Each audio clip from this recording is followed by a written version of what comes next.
উচ্চ আদালতের কড়া দাবরানি খেল জামিনপ্রাপ্ত অভিযুক্ত দুলু সূত্রধর। মেলাঘর পদ্মঢেপার নাবালক নয়ন সাহার ওপর মানসিক নির্যাতন সহ তাকে আত্মঘাতী হওয়ার প্ররোচনা জোগানোর দায়ে অভিযুক্ত ছিল দুলু সরকার।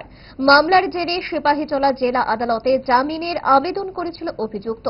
জেলা আদালত তাকে শর্ত সাপেক্ষ অন্তর্বর্তী জামিন মঞ্জুর করে। অভিযোগ, জামিন পাওয়ার পরে অভিযুক্ত দুলু সূত্রধর আদালতের দেওয়া শর্ত ভঙ্গ শুরু করে। নাবালক নয়ন সাহার পরিবারের ওপর আক্রমণ সহ ঘটনার সাক্ষীদের ভয় ভীতি প্রদর্শন শুরু করে। আক্রান্ত পরিবারের তরফে মেলাঘর থানা সহ জেলা পুলিশ সুপারে অভিযোগ জানালেও পুলিশ ছিল অবশ।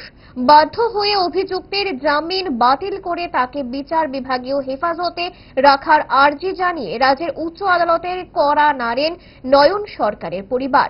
আর্জির শুনানি শেষে বিচারপতি সব্যসাচী পুরকায়স্থ সরকার পক্ষ সহ মূল অভিযুক্ত দুলু সূত্রধরের কাছে নোটিশ জারি করার আদেশ জারি করেন।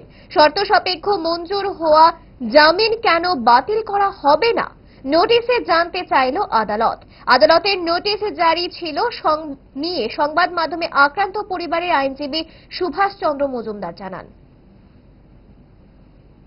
গতকাল 25শে মে মাননীয় ত্রিপুরার মাননীয় হাইকোর্টের ডিভিশন কোর্ট নাম্বার 3-তে মাননীয় বিচারপতি সব্যসাচী পুরকায়স্থের এখানে উনি সে বেল ক্যান্সেলের জন্য আবেদন জানান।